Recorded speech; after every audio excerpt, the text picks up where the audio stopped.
স্বাগত খেলা যোগে, আপনাদের সাথে আছি খালিদ জামিল। সব দিনে দিনে ছাড় দিয়েতে রাজি আছে বাংলাদেশ, কিন্তু একটা বিষয়ের কথা হবে না কোনো এদিক ওদিক, আর সেটা হলো ভারতে গিয়ে আসন্ন টি-20 বিশ্বকাপ খেলা। বিসিবি তাদের মিডিয়া রিলিজে জানিয়েছে আইসিসির যে প্রতিনিধি দল ঢাকায় এসেছিল তাদের দেয়া হয়েছে এই স্পষ্ট বার্তা। সর্বনিম্ন লজিস্টিক সাপোর্ট নিয়েও বাংলাদেশের বিশ্বকাপ খেলতে আপত্তি নেই, তবে ম্যাচ হতে হবে ভারতের বাইরে। রিপোর্টে বিস্তারিত।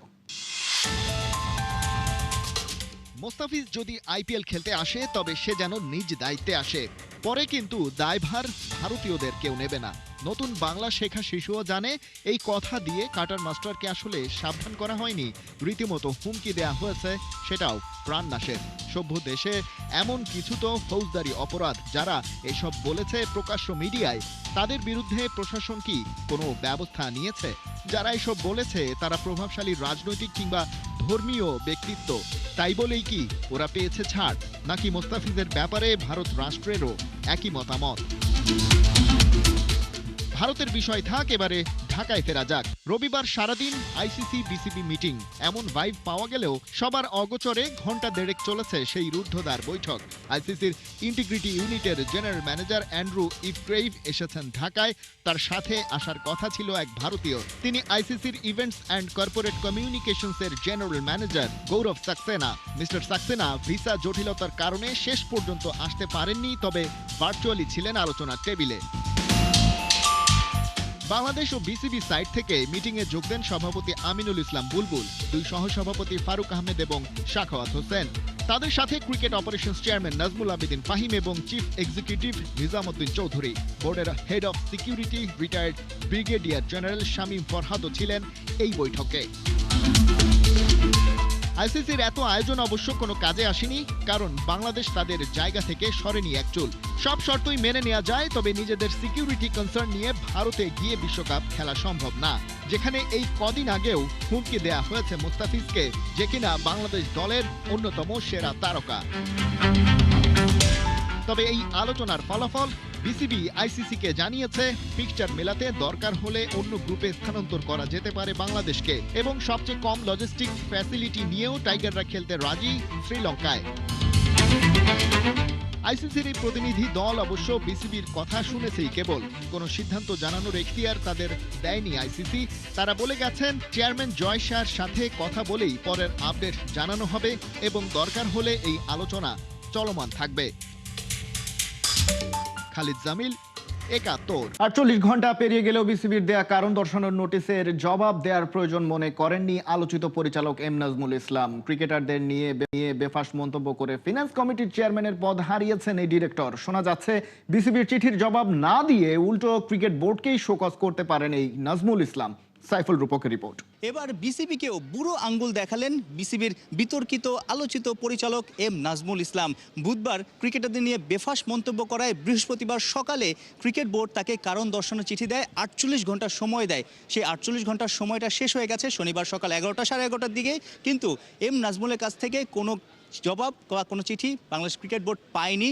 উল্টো তিনি যে একজন ডিরেক্টর, বিসিবি তার ডিরেক্টরকে এমন চিঠি পাঠাতে পারে কিনা সেটাও তিনি জানতে চাইবেন, অর্থাৎ তিনি উল্টো বিসিবিকে কারণ দর্শানোর চিঠি দিতে পারেন সেই ভাবনাটাও নাকি তার আছে, এবং বিসিবি যদি কোনো সদুত্তর না দেয় তার যে ইমেজ সংকট হয়েছে, পাশাপাশি তাকে যে ফিনান্স কমিটির চেয়ারম্যানের পদ থেকে সরানো হয়েছে সেই বিষয়টাও বিসিবির কাছে জানতে চাইবেন, এবং আইনি ব্যবস্থা দরকার হলে সেটাও তিনি নেবেন, এমনটাই তার ভাবনা আছে যতটুকু জানা গেছে।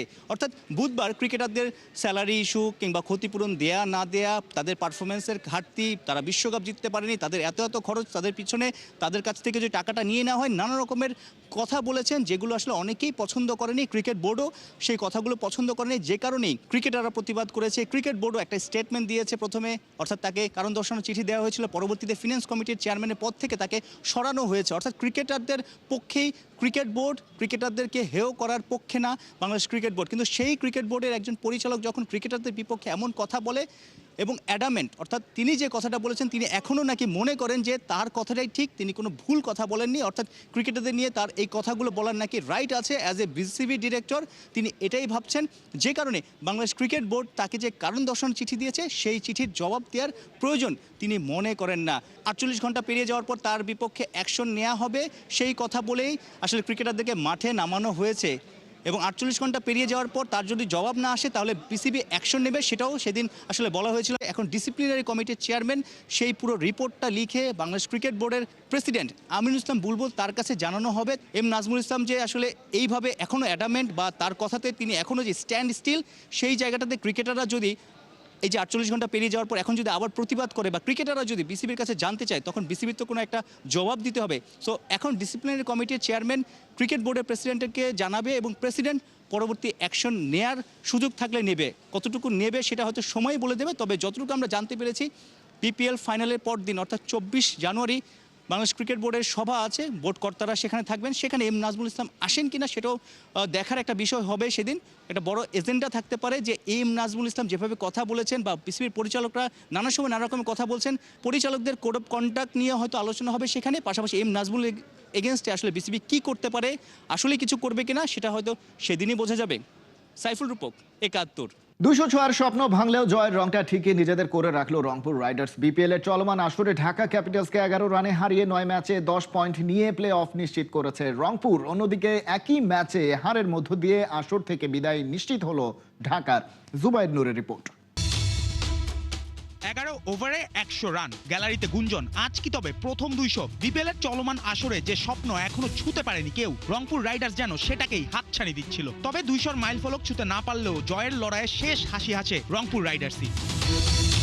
টস হেরে ব্যাট করতে নেমে শুরু থেকেই আক্রমণাত্মক রংপুর, পাওয়ার প্লেতেই বোর্ডে তোলে 50 রান। দাভিদ মালান আর তৌহিদ হৃদয়ের ব্যাটে সচল থাকে রানের চাকা। দুজনের ব্যাট থেকে আসে উদ্বোধনী জুটি 126 রানের। এক প্রান্তে মালানের ক্লাসিক টি-20 ইনিংসে 49 বলে 8-4 ছক্কায় 78 রান। অন্য প্রান্তে হৃদয়ের ধৈর্য টাইমিং 46 বলে 62 রান। তবে হাফ সেঞ্চুরির পর যে গিয়ার বদলের কথা ছিল সেটাই আর হলো না। তাসকিন আহমেদের নিখুঁত লেন্থে মালান বোল্ড হতেই বদলে যায় ম্যাচের চিত্র। তরুণ মারুফ মৃধা ফিরিয়ে দেন হৃদয়কে। বিপিএলে নিজের প্রথম উইকেট, তাও আবার বড় সেট ব্যাটারের। এখান থেকেই রংপুরের ইনিংসে নামে ব্রেক। শেষ দিকে কাইল মায়ার্স চেষ্টা করেন গতি ফেরাতে, করেন 16 বলে 24 রান। কিন্তু ঢাকার বোলাররা শেষ 3 ওভারে রংপুরকে বেঁধে ফেলেন মাত্র 16 রানে। ইনিংসের শেষ ওভারে সাইফুদ্দিনের ডাবল স্ট্রাইক, পরপর 2 বলে মায়ার্স ও লিটন দাসের বিদায়। 200 স্বপ্ন সেখানেই শেষ। 20 ওভারে 4 উইকেটে রংপুরের সংগ্রহ দাঁড়ায় 181। সমীকরণটা ছিল পরিষ্কার, 182 রান করতেই হবে ঢাকাকে, নইলে শেষ 4-এর স্বপ্ন শেষ হয়ে যাবে। কিন্তু ম্যাচ যত এগিয়েছে চাপের পাল্লা ততই ভারী হয়েছে ঢাকার কাঁধে। যদিও লক্ষ্য তারা ইনিংসের প্রথম বলেই উসমান খানের ছক্কায় ঢাকার ডাগআউটে ফুটেছিল আশার স্ফুলিঙ্গ, তবে দ্রুতই ব্রেক কষে দেন রংপুরের বোলাররা। ফাহিম আশরাফ ফেরান উসমানকে, নাহিদ রানার গতিতে থেমে যায় সাইফ হাসানের ইনিংস। এরপরেই শুরু হয় ঢাকার ধস। অধিনায়ক মোহাম্মদ মিঠুন 25 রান করে ফিরলে ফিকে হতে শুরু করে ম্যাচের রং। ঠিক তখনই লড়াইয়ের বার্তা দেন সাইফুদ্দিন ও ইমাদ ওয়াসিম। সপ্তম উইকেটে দুজনের 48 রানের জুটিতে আবারও আশার আলো দেখতে পায় ঢাকা। কিন্তু অভিজ্ঞ মুস্তাফিজ রহমান যেন জানতেন এই ম্যাচ থামানোর জায়গা কোথায়। 19তম ওভারে নিজের প্রথম বলে ইমাদকে বোল্ড করে ম্যাচ রংপুরের মুঠোয় এনে দেন এই কাটার মাস্টার। শেষ ওভারে দরকার 31 রান। বোলিংয়ে রকিবুল হাসান, ব্যাটিংয়ে সাইফুদ্দিন। পরপর 3 ছক্কায় আবারও ঢাকাময় গ্যালারি। কিন্তু গল্পের শেষটা বদলায় না। শেষ পর্যন্ত ঢাকার ইনিংস থামে 170 রানে।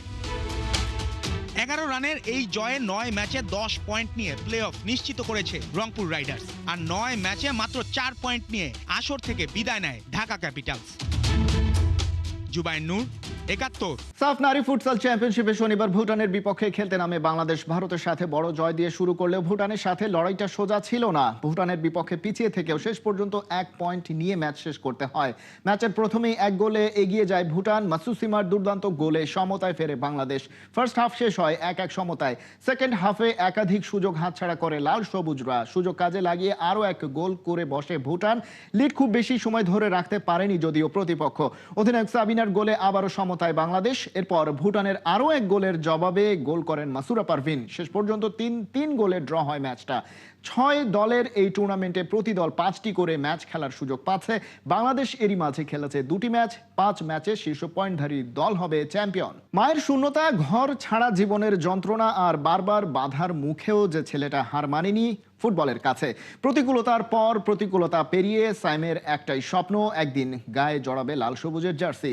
বরিশাল থেকে এমনই এক সংগ্রামী ফুটবলারের গল্প পাঠিয়েছেন হাসান সজীব। চোখের চাহনিতে স্বপ্ন, আর এই চোখে নেই শৈশবের হাসি, নেই মায়ের আদর, এই চোখে শুধু ফুটবল। সায়েম আহমেদ ছোটবেলাতেই হারিয়েছেন মাকে। মায়ের কোল নয়, তার ভাগ্যে জুটেছিল নানা বাড়ির কাজ, গরু চড়ানো, ঘরের সব খাটুনি, সবই ছিল তার দৈনন্দিন জীবন। তার মাঝে চলেছে পড়াশোনা, আর সব কাজ শেষে একটাই টান, ফুটবল। আর এই ফুটবল খেলাই ছিল তার অপরাধ। এক সময় দেখা যায় ফুটবল খেলতেছি, তারপর অনেকদিন খেলতেছি, তারপর আর কি নানা বাড়ি থেকে তারা এক সময় বলল যে তুমি ফুটবল খেললে তোমাকে আর রাখবো না এই জায়গায়। সায়েমকে নানা বাড়ি থেকে দেওয়া হয়েছিল দুটি অপশন, ফুটবল না ঘর, একসাথে দুটো নয়। ছোট সায়েম বেছে নেয় স্বপ্ন। আমি জেদ করি, তারপর বলছি যে কেন, কি হয়েছে, আমি তো সব কিছুই করি, তাদের কাজটা সব কিছু করে দিই। সব কাজ করেন? তারা গরু পালতো, তাদের গরু আসলে, মুরগি আসলে, হাঁস আসলে, সব কিছু ছিল। তারপর ওই জায়গায় সব কাজ বাজ আমি করতাম। মামা তো ভাই ছিল, ওরা ছিল, ওদেরকে নাস্তা বানাইয়ে খাওয়াইতাম। এক পর্যায়ে সব কিছু গুছিয়ে আমি তারপর প্র্যাকটিসে আসতাম। তারপরও আর কি রাখবে না তারা বাসার ভিতরে। তারপর একটা পর্যায়ে এরকম দাঁড়াইলো, বের করে দিছে বাসা দিয়ে বের করে দেওয়ার পর বাবার কাছে উঠলাম। কিন্তু বাবার কাছে গিয়েও ভালো থাকা যায়নি, কেননা বাবা তখন আরেক সংসারের মানুষ। সৎ মায়ের আচরণ আর ফুটবলের প্রতি ভালোবাসা দুটোই হয়ে ওঠে অশান্তির কারণ। শেষমেশ এখান থেকেও বের হয়ে যেতে হয় তাকে। মা আর কি বিষয়টা ভালো জানতো না, তারপরে বুঝলাম সব বিষয়, বুঝে তারপর আর কি ওইখান থেকেও বের হয়ে আসলাম। এবার আশ্রয় খালার বাড়িতে। ঘরের কাজ, নাস্তা তৈরি সবই করে সে, পড়াশোনাও চলে, আর এর ফাঁকেই ছুটে যায় ফুটবল শিখতে। কিন্তু সেখানেও ফুটবলই বাধা। আরেকবার ঘর ছাড়া হয় সায়েম। ঠিক তখনই বদলায় গল্প। জুম্মন কোচের হাত ধরে সায়েম জায়গা পায় বরিশালের সোনালী অতীত ক্লাবে। খালামানির বাসা থেকেও কিছুদিন পরে প্রায় 3 থেকে 3.5 মাস ছিলাম। তারপর ওইখানেও কাজ টাজ করতাম, অনেক কিছু করতাম। তারপর করার পর তারপর একটা পর্যায়ে ওইখান দিয়েও আর কি ফুটবল খেলার জন্য বের করে দিছি। ওর হিস্টোরি শোনার পরে তো আমি রাইখে দিছি, বলছি যে তুমি এই জায়গায় আপাতত থাকো, আর পারলে আমার বাসায় আমি চিনাই দিছি, বাসায় যাইতো, বাসায় খাইতো। এখানে থাকি, আমি এখানে থেকে পড়াশোনা করি, এখানে একা থাকি রাত্রে। তারপর প্রতিদিন ভাইয়াদের বাসায় সাইকেল আছে আমার একটা, প্রতিদিন ভাইয়ের বাসায় যাই, এসে তারপর খাওয়া দাওয়া করি। দাদা এই যে মুরব্বীরা আছে, দাদাহারা আছে, তারা আসলে পর তাদেরকে চা বানাই দিতে হয়, তাদের কি যা যা লাগে সব কিছু করে দিতে হয়, কাজ বাজ সব। আমরা পারতেছি কি ওরা একটা সাপোর্ট দিতে, যে বাসায় খাবারটা খাইতে পারতেছে, ভাত খাইতে পারতেছে 3 বেলা, এটার বাইরে তো ওরা আমি কিছু দিতে পারতেছি না। আমি একজন খেলোয়াড় হইতে চাই, ন্যাশনাল টিমে খেলতে চাই সেই জীবনে। বিশ্বাস আছে জি। সায়েমের এই আত্মবিশ্বাসী তার চলার শক্তি, কিন্তু কতদিন সেটা টিকে থাকবে সেটাই আজ বড় প্রশ্ন। ফুটবল নেশায় তার মতো নীরবে নিভৃতে লড়াই চালিয়ে যাচ্ছে হাজারো স্বপ্ন। কেউ আলোয় আসে, কেউ হারিয়ে যায় অন্ধকারে। প্রশ্ন একটাই, স্বপ্ন দেখা কি শুধু সাহসীদের অধিকার, নাকি সায়েমদের স্বপ্ন বাঁচিয়ে রাখার দায়িত্ব কারো আছে? যত কষ্টই হোক আমি একজন বড় খেলোয়াড় হব জীবনে। জি। হাসান সজীব, ৭১, বরিশাল। যে রিয়ালের নাম শুনলে কেঁপে উঠত ইউরোপ, সেই রিয়ালই এখন কুপোকাত। একের পর এক হার, কোচের বরখাস্ত হওয়া, সব মিলিয়ে লস ব্ল্যাঙ্কোদের হাল বেহাল। সেই অবস্থা থেকে ঘুরে দাঁড়াতে এবার আর্লিং হালান্ডকে দলে ভেড়াতে চাচ্ছে রিয়াল মাদ্রিদ। তবে এখানে আছে অনেক যদি কিন্তু। কোহিনুর কণার রিপোর্ট। স্প্যানিশ সুপার কাপে বার্সেলোনার কাছে হার, শাভি আলোনসোর বরখাস্ত হওয়া, আরভেলোর ডেবিউ ম্যাচে সেকেন্ড ডিভিশনের 17 নম্বর দল আলভেসেদের কাছে আত্মসমর্পণ। বার্নাবুকে কাঁপাতে আর কি লাগে? রিয়ালের ঘরে 10 নম্বর মহা বিপদ সংকেত বেজে গেছে। সমর্থকরা ফুঁসে উঠেছে। এই মুহূর্তে ভয়ঙ্কর রূপে ঘুরে দাঁড়ানো ছাড়া লস ব্লাঙ্কোদের আর কোনো উপায় নেই। সেই লক্ষ্যে রিয়াল প্রেসিডেন্ট ফ্লোরেন্তিনো পেরেজের চোখ এখন ড্রিম সাইনিংয়ে। ট্যাকে 500 মিলিয়নের বেশি ইউরো নিয়ে বাগাতে চান ইউরোপের মনস্টারকে। লস ব্লাঙ্কোদের যদি কেউ বাঁচাতে পারে এই মুহূর্তে, সেটা নাকি আর্লিং হালান্ড। তাই তো ম্যানচেস্টার সিটির এই নরওয়েজিয়ান গোল মেশিনকে আনতে আটঘাট বেঁধেই নেমেছে ইউরোপের রাজারা, আর সেটা 2026 বিশ্বকাপের পর। রিয়ালের রোডম্যাপ মোটামুটি পরিষ্কার। অ্যাটাকিং লাইনটাকে করতে চায় আরো ক্ষুরোধার। এমবাপে, ভিনির সাথে আর্লিং হালান্ড, এই 3 নামে প্রতিপক্ষের রক্ষণ ভেঙে হবে চুরমার। হালান্ডের রিয়ালে আসার এই গুঞ্জন অবশ্য নতুন কিছু নয়। এর আগেও বহুবার ট্রান্সফার উইন্ডোতে নরওয়েজিয়ান স্ট্রাইকারের নাম জড়িয়েছে রিয়াল মাদ্রিদের সাথে। 2022 সালে ম্যানচেস্টার সিটিতে যাওয়ার আগেও হালান্ডের জন্য প্রস্তাব দিয়েছিল মাদ্রিদ। তবে সে সময় রিয়াল নয়, হালান্ড বেছে নিয়েছিলেন পেপ গার্দিওলার দলকে। সেই সিটিতে আর্লিং হালান্ড আছেন মহা সুখে। চুক্তির মেয়াদ বাড়ানো হয়েছে 2034 সাল পর্যন্ত। এই টাইমলাইনে হালান্ড আয় করতে পারেন প্রায় $100 কোটি। সিটির সাথে এই যখন হালান্ডের সম্পর্কের হাল, তখন রিয়ালের স্বপ্নটাকে আকাশকুসুম মনে হতেই পারে। চুক্তি যতই কঠিন হোক না কেন, একটা গ্রিন সিগন্যালই পারে সব কঠিনকে জয় করতে, আর সেটা আসতে হবে হালান্ডের কাছ থেকে। নরওয়েজিয়ান সুপারস্টার কি রিয়াল মাদ্রিদকে দেবে সেই সিগন্যাল? কোহিনুর কণা, 71। এই ছিল এখনকার খেলা যোগে। সরাসরি সংবাদ অনুষ্ঠান দেখতে চোখ রাখুন 71-এর ফেসবুক পেজে এবং সাবস্ক্রাইব করুন 71-এর ইউটিউব চ্যানেল। 71-এর সাথেই থাকুন।